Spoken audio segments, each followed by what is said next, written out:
आदाब, मैं फारूक सैयद। वक्फ amendment bill 2024 पर ज्वाइंट पार्लियामेंट्री कमेटी की मीटिंग 18, 19, 20 सितंबर को हुई। इस मीटिंग में बिल का फेवर और मुखालिफत करने वालों ने जेपीसी के सामने अपनी बात रखी। दोनों पार्टियों की बातें सुनने के बाद जेपीसी ने मुल्क के अलग अलग हिस्सों में 26 सितंबर से 1 अक्टूबर के दरमियान मुलाकात करके वक्फ के ताल्लुक से और गहराई से मालूमात हासिल करना चाहती है। मुल्कगीर सतह पर होने वाली जेपीसी की पहली मीटिंग 26 सितंबर को मुंबई में होगी, जहां कमेटी गवर्नमेंट के officers, minority affairs ministers, Maharashtra Waqf board, मुतवल्ली एसोसिएशन और वक्फ जायदादों के एक्सपर्ट से मुलाकात करेगी। इसका मतलब है कि इस बातचीत में महाराष्ट्र बहुत ही अहम हैसियत रखता है। मुंबई में होने वाली मीटिंग के बाद दूसरे मुकामात पर होने वाली मीटिंग का खाका तैयार होगा।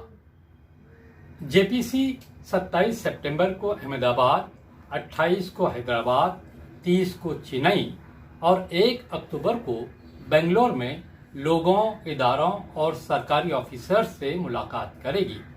18, 19, 20 सितंबर की मीटिंग में all India Muslim personal law board ने बहुत डिटेल्स में अपना स्टैंड रखा। बोर्ड के सदर मौलाना खालिद सैफुल्लाह रहमानी ने बहुत तफसील से वक्फ की शरीयत में अहमियत और हैसियत के साथ पूरी तारीख पर रोशनी डाली। मौलाना ने कहा कि पर्सनल लॉ बोर्ड मुसलमानों का सबसे बड़ा प्लेटफॉर्म है, जहां सब मसलकों के नुमाइंदे शामिल हैं। अंग्रेजी अखबार द हिंदू ने अपनी रिपोर्ट में लिखा है कि 18, 19, 20 को हुई जेपीसी की मीटिंग में ये बात सामने आई है कि 1 करोड़ 20 लाख लोगों ने वक्फ अमेंडमेंट बिल की मुखालिफत में और जबकि 75,000 ईमेल्स वक्फ अमेंडमेंट बिल के फेवर में आए हैं।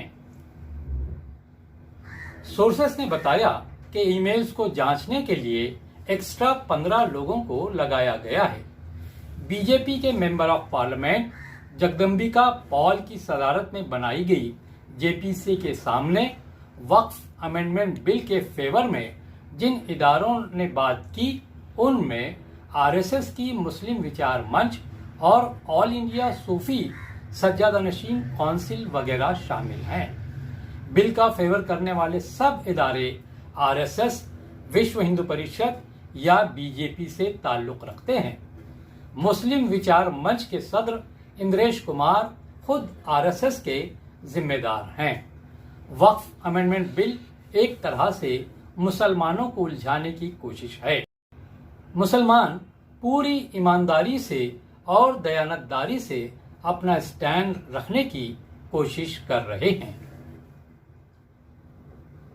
इसमें कोई शक नहीं कि all India personal law board ने बहुत बारीकी से तारीखी हवालों के साथ अच्छा होमवर्क किया है। All India Muslim personal law board के ड्राफ्ट की जेपीसी ने भी बहुत तारीफ की है, लेकिन होता क्या है, ये अहम सवाल है। क्योंकि शाहबानो केस से लेकर बाबरी मस्जिद की शहादत तक, फिर उसके बाद मोदी हुकूमत की तरफ से मुसलमानों पर जुल्म के पहाड़ तोड़े जा रहे हैं। इन सब के बावजूद मुसलमानों ने हर वक्त अपनी साइड मजबूती से रखी और हर बार अदालत पर भरोसा करते हुए अदालत के सामने पूरे प्रूफ के साथ अपनी बात रखी और अदालत ने हर बार मुसलमानों के हक में फैसला दिया है। गोहत्या बिल हो, मॉब लिंचिंग के मामलात हों, जम्मू कश्मीर से आर्टिकल 370 खत्म करने की बात हो, सीए एनआरसी की बहानेबाजियां हों, हर बार मुसलमानों को आजमाया गया है और हर बार मुसलमान आजमाइश में खरे उतरे हैं। अब वक्फ अमेंडमेंट बिल 2024 से मुसलमानों को پھر سے آزمایا جا رہا ہے اور مسلمان پوری تیاری سے میدان میں اترے ہیں اور انہیں یقین ہے کہ اس بار بھی جیت ان کی ہوگی۔